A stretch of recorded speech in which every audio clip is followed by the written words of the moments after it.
5 in the morning, 24th February.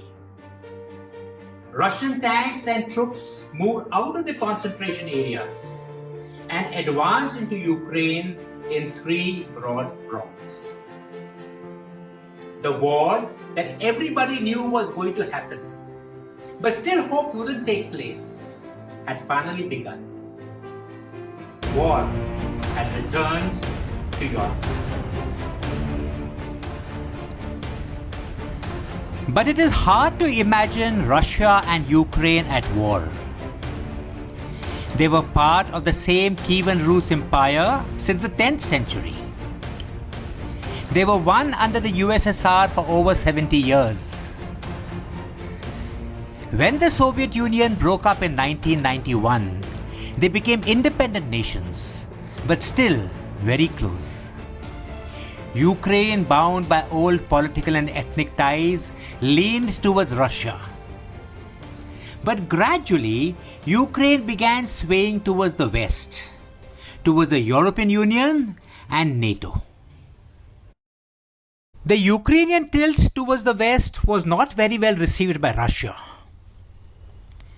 As pro and anti-Russia riots erupted across Ukraine, it used it as a pretext to annex Crimea in 2014.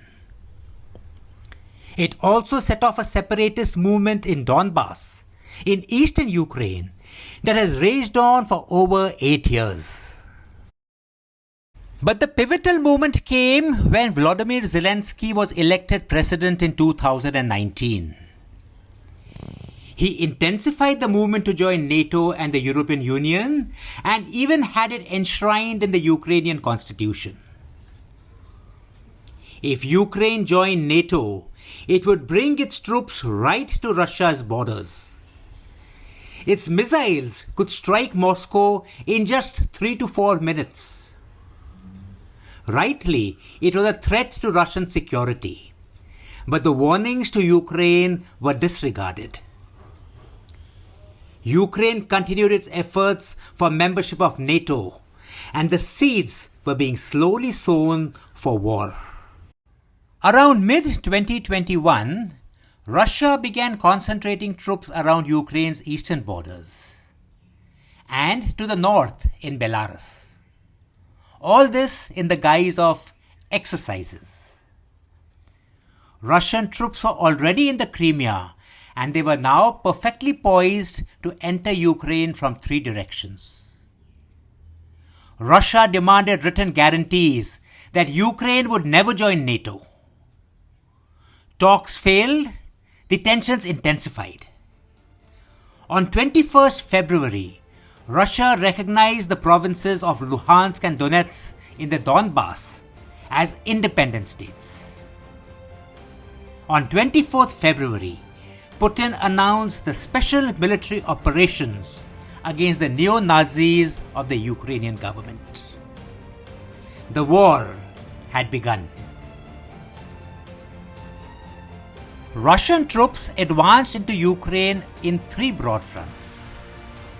From the south, they moved out of Crimea and fanned out all along the coast. An eastern thrust moved towards Kharkiv, headed for the line of the Dnieper River, and a complementary thrust advanced from the Donbas in the southeast. But the major thrust came from the north and northeast, which advanced towards Kyiv in 2 directions. Russian tanks and troops moved in along a 1,400-kilometer long front, and in the first few days of the war made good progress. It was felt that Ukraine would collapse in a week or 2, a fortnight at best. But the Ukrainians held on with remarkable spirit, fighting delaying battles along each thrust.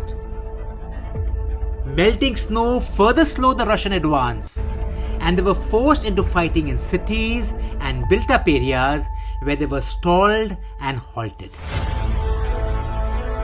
In the Battle of Cities, it was in the capital of Kyiv that the most decisive battle of the war took place. The Russians had a very ambitious plan to capture Kyiv, which could have decided the war in the very first few days itself, if not the very first few hours of the war. At 8 in the morning of 24th February, 14 Russian Mi-8 helicopters, escorted by alligator gunships, swooped over Antonov airfield at Hostomel, the crucial airfield 30 kilometers northwest of Kyiv. 3 were shot down, but the others landed. Russian paratroopers and commandos jumped off to seize the airfield, which was then held only by the members of the National Guard. They came within an ace of succeeding, but the Ukrainians reacted fast.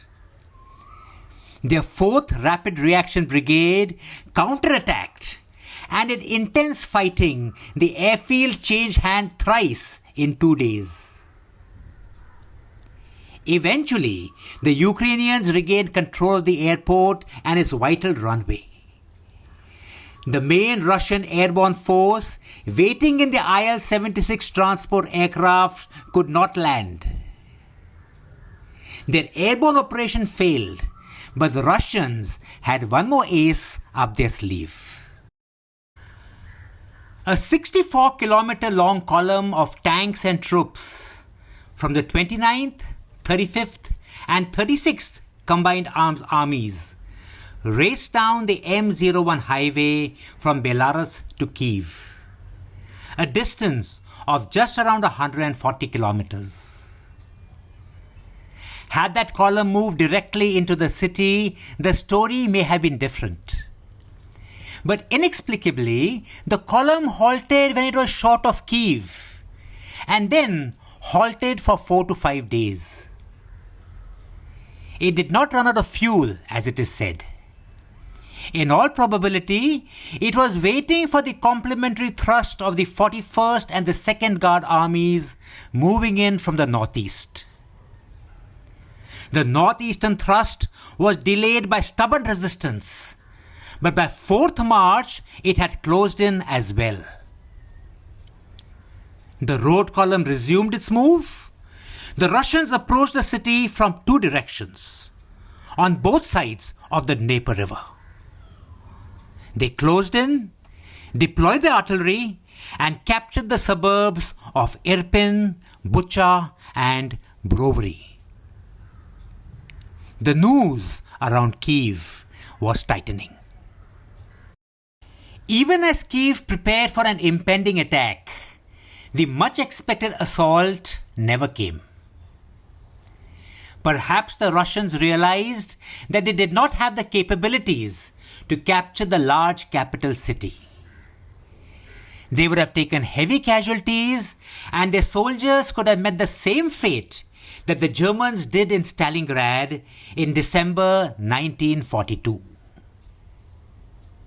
Wisely, they did not attack. Around end March, their troops began withdrawing from Kyiv and moved back. The focus was now on the southern and the eastern front, in the Donbas, which they claimed was the original aim of the campaign.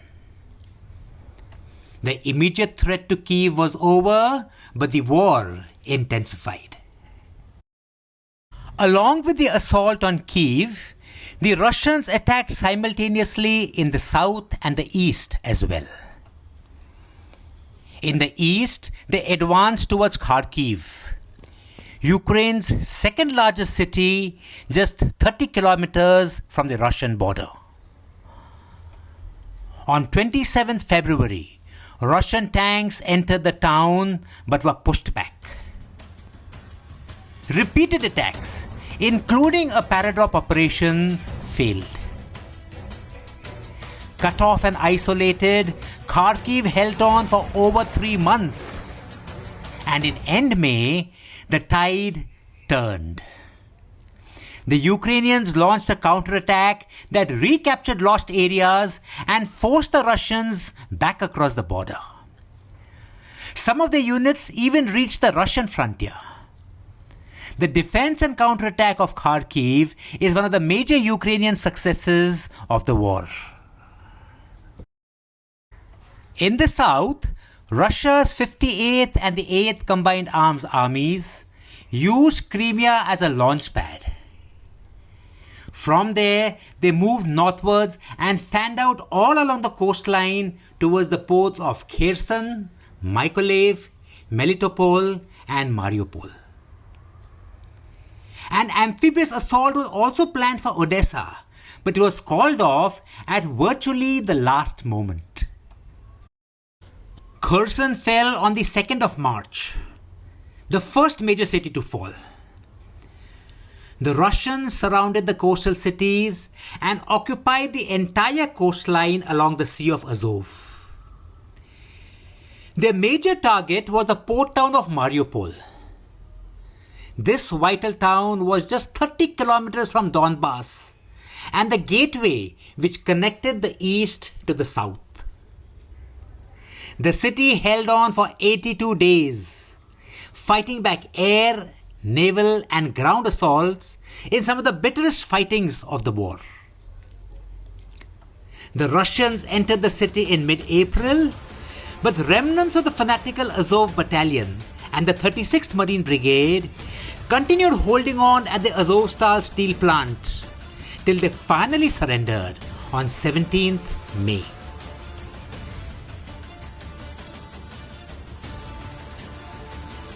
Mariupol and much of the south came under Russian control, but at a very high cost. Besides heavy casualties of tanks and troops, the Russians also lost their prize Moskva, the flagship of the Black Sea Fleet, which was hit by 2 Neptune anti-ship missiles, set ablaze and sunk. The Moskva had been built in the Soviet Union in 1983, in the same Ukrainian ports that it now shelled and from where the deadly missiles that sank it were launched, in one of the most dramatic ironies of the war. As the second phase of the operations began around mid-April, the focus shifted towards the Luhansk and Donetsk provinces of the Donbas. Here, the pro-Russian DPR and LPR separatist militia, which had been fighting Ukrainian forces since 2014, actively aided them. On 18th April, Russian artillery attacked all along the line of contact. Yes, the line dividing Russian and Ukrainian controlled positions is called the LOC, and it could well become the LOC of Europe. Along the 400-kilometer long frontage, the Russians attacked in incremental moves, making small attacks, creeping forward 3 to 4 kilometers every day. The entire front became a cauldron in which Ukrainian units and positions were isolated, churned by fire, cut off and gradually destroyed.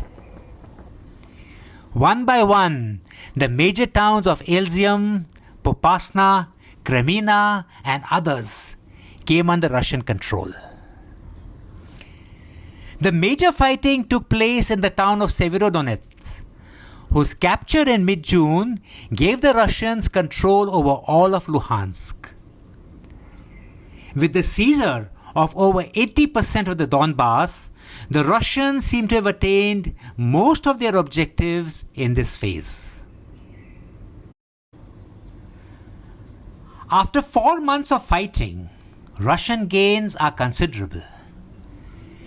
They have taken over an area almost 200 kilometers deep along a 1,000-kilometer long front, right from Kharkiv in the north to the Black Sea coast. A fifth of Ukraine is in their hands, which includes its richest industrial and agricultural areas. Areas that Russia states it will keep. 4 months into the war and there are no signs of it abating. There have already been huge casualties. Ukraine has lost around 15,000 soldiers and over 70,000 civilians. But unofficial sources put that figure as twice as high. 6.5 million refugees have been created, the largest since World War II. And some of its most beautiful cities lie in rubble. We do not know the exact Russian casualties, but it is estimated to be around 20 to 25,000 soldiers. More than its entire casualties in the decade-long Afghanistan war. Its fighting forces have been depleted, its economy has been battered by sanction, and its global standing lies in tatters. And how could the war end? Putin could call it off after he secures the Donbas. Or he could go further westwards towards the prized port of Odessa, and from there even move on to Moldova. He may even attack Kyiv again. The Ukrainians will hold on grimly and can even counterattack in places. But it won't be easy for either side. The war could go on for many months.